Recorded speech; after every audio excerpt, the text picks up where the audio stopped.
At 8:14 p.m., the first Ukrainian FP-1 strike drones were 60 kilometers from Pugachyovka and dropping to the treetops, engines flat out at 160 an hour.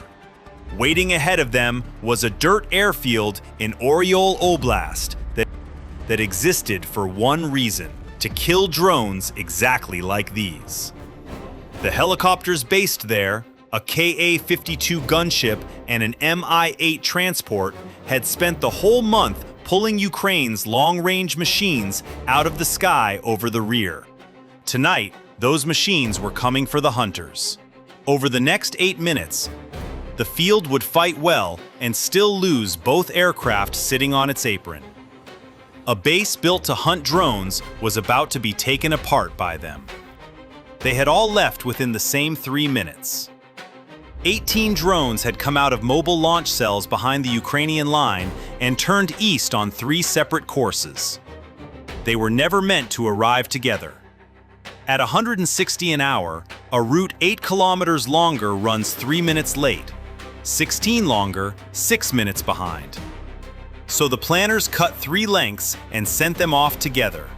6 cheap FP-1 attack drones on the short line, 6 heavier Liuti strung out behind, and a last 6 of mixed types taking the long way around. 260 kilometers to the east, Pugachyovka was having an ordinary night. The hunters were standing down, the Ka-52 and the Mi-8 cooling on the apron, a ground crew working through the last checks in the dark, the point defense crew off to one side watching screens that showed nothing yet. Nothing on the field knew that 18 of those drones were already in the air, climbing toward it out of the west. The first thing that saw them was a Nebo, a truck-mounted early warning radar working the old VHF band. Its long, meter-wide waves catch small drones that slip straight past sharper modern sets, too small and too slow to be worth a track. It swept the eastern sky every 10 seconds, and on one of those sweeps, the raid resolved out of the noise. A spread of slow contacts, low, inbound, 60 kilometers out in closing. The operator read it for what it was: not birds, not clutter, but a raid. The warning went down the line in seconds. The point defense crew brought their vehicle up from standby, and on the apron, the alert began that would decide everything. The ground crew ran to the Ka-52 and started the clock that mattered most that night. A hot alert gunship needs about 8 minutes from a firm warning to getting its rotors turning and its wheels off the grass. 8 minutes. From the instant the Nebo called the raid, that countdown was running under everything else. The first 6, the FP-1s, came in low and straight, and the field was ready for them. Guarding the strip was a Pantsir, a short-range vehicle carrying 12 ready surface-to-air missiles and a pair of twin 30mm cannon built for exactly this, swatting small things out of the sky at close range. Its missiles reach out to 20 kilometers, its guns hold the last 4. Cued by the Nebo, its own radar caught the lead wave well inside the missile envelope, and the crew went to work. The first of them took a missile at 14 kilometers and came apart. The second, seconds later, the same. A third, a fourth, a fifth. 5 drones, 5 interceptors, 5 fireballs strung down the approach. The crew had a rhythm by now. Acquire, launch, confirm, on to the next track. And the first wave never once broke it. The 6th got closer than the rest, in under the missile floor, and the cannon took it instead. A 2-second burst, a wall of 30mm, and the last of the first wave went into the grass short of the fence. 6 launched, 6 dead. Not one warhead reached the field. On paper, the raid was already over. The Pantsir had done exactly what it was built to do, and done it cleanly. The crew had every reason to believe the worst had passed. Then the screens filled again. 6 more came on the same bearing, 3 minutes behind the first. Liuti this time. Bigger long-range strike drones, the kind Ukraine sends 2,000 kilometers to hit airfields, each carrying enough explosive to gut a parked aircraft.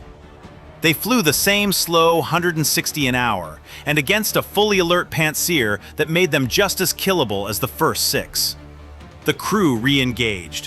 1 missile, 1 Liuti, again.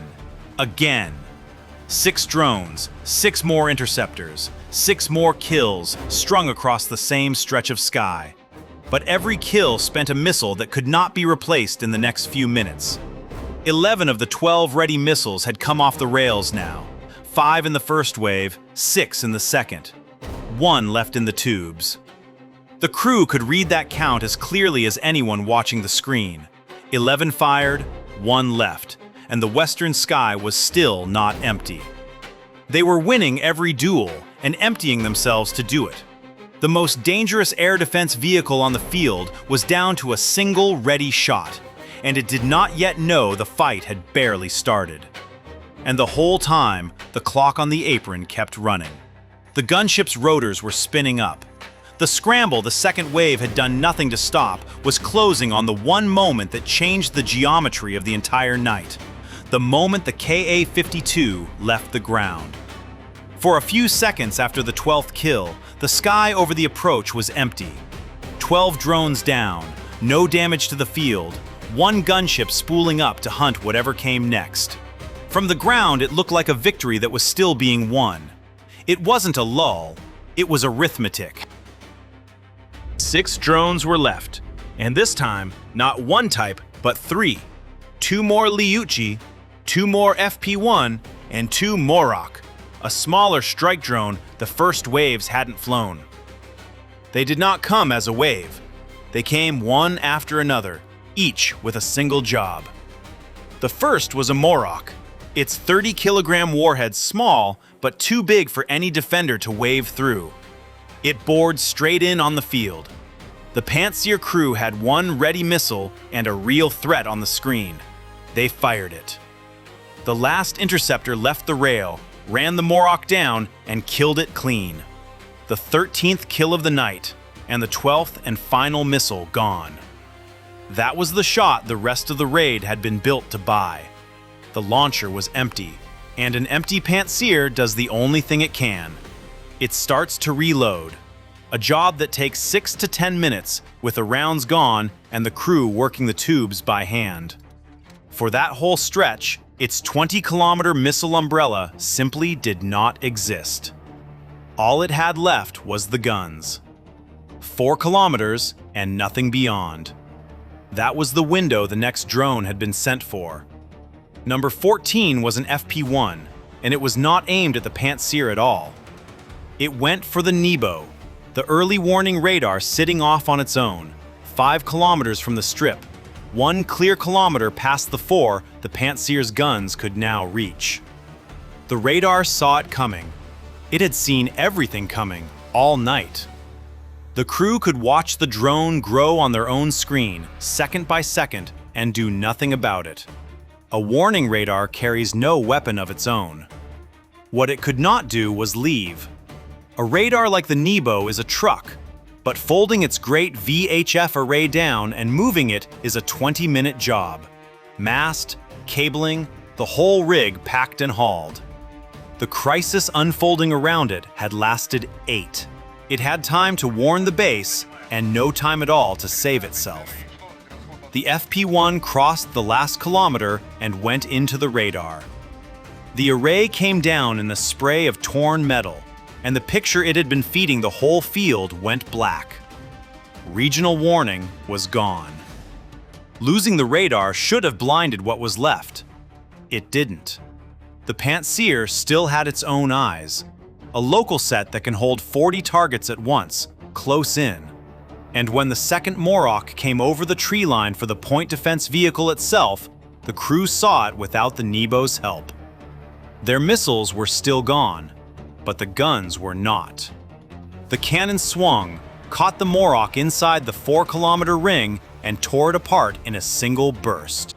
For one beat, the crew had proof the vehicle was still a killer. 14 drones dead now, and the Pantsir had accounted for every one of them. The problem was the next drone, and the number the guns could not fix. That 4-kilometer wall, 5 times smaller than the 20 kilometers they'd owned 10 minutes earlier. Number 16 was flying straight down the throat of that wall. Another FP-1 aimed at the Pantsir, arriving while the crew was still deep in a reload that had run barely a minute of the 6 to 10 it needed. The missiles that could have killed it far out were lying half-assembled in the racks. With only the guns, nothing could touch the drone until 4 kilometers. 90 seconds of killing time, no more, at the speed it was flying. The cannon opened up the instant the FP-1 crossed the line. Tracer reached for it. But a single drone, low and small and diving, inside 4 kilometers is a hard thing to catch in the seconds available. And this one wasn't caught. It came through the fire and hit the Pantsir where it sat. The last hard kill system on the field stopped firing. Now there was only the clock. The Ka-52 on the apron was seconds from flying. Rotors at full pitch, crew strapped in, the 8-minute scramble all but run out. An airborne Ka-52 was a different problem entirely. On the ground it was a target. In the air, it cruised at 260 an hour, a full 100 faster than any drone in the raid. And once it had speed and height, no drone here could touch it. It would climb, turn, and do what the whole field existed to do: hunt them down, one slow contact at a time. The 17th drone was a Liuchi, already low over the fence and lined up on the apron. It could not chase a helicopter. It had never needed to. It only had to reach the same patch of ground the gunship was standing on. And the gunship almost made it. Right at the 8-minute mark, the wheels broke free. Light on the skids, then off. The airframe climbing off its spot, the crew already hauling the nose around toward the threat. For a second or two, it was flying. For a second or two, it was a hunter again. That was all the time it had. It had not yet gained speed, had not yet slid clear of the ground it rose from. And the Liuchi, running its last seconds onto that exact patch of grass, climbed into the gunship as it lifted. The Ka-52 took the warhead a few meters off the deck. It came down burning where it had left.